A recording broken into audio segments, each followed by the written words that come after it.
Yang pertama, siapkan buah lemon 1 buah dan jahe atau lia secukupnya ya teman-teman, untuk kita fungsikan.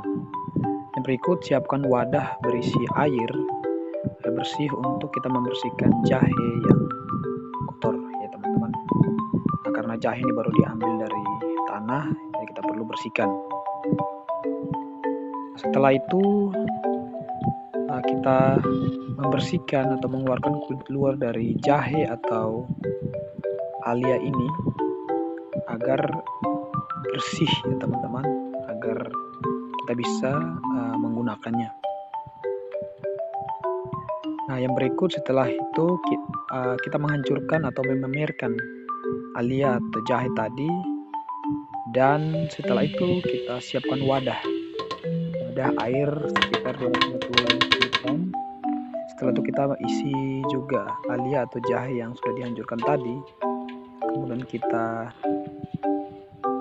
balik dia, kita mulai bolak-balik dia. Setelah itu kita menunggu beberapa menit. Setelah airnya mendidih, kemudian silakan diangkat.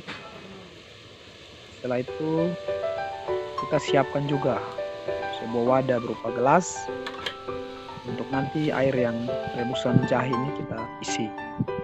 Nah, setelah itu kita tuangkan ke dalam gelas yang sudah tersedia. Setelah itu ya secukupnya. Setelah tuangkan ke dalam gelas, kemudian irisan lemon tadi kita peras untuk menambah dalam air jahe tadi. Setelah itu tuang ke dalam wadah gelas. Nah, kita pakai saja semua dari irisan lemon ini ya teman-teman. Ya.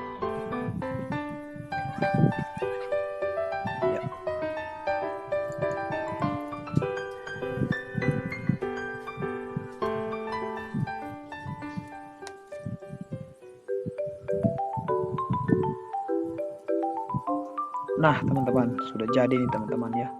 Air jeruk atau lemon tadi siap disajikan. Ya, ini dikonsumsi 2 kali sehari setelah makan pagi dan malam. Demikian teman-teman tutorial saat ini, semoga bermanfaat.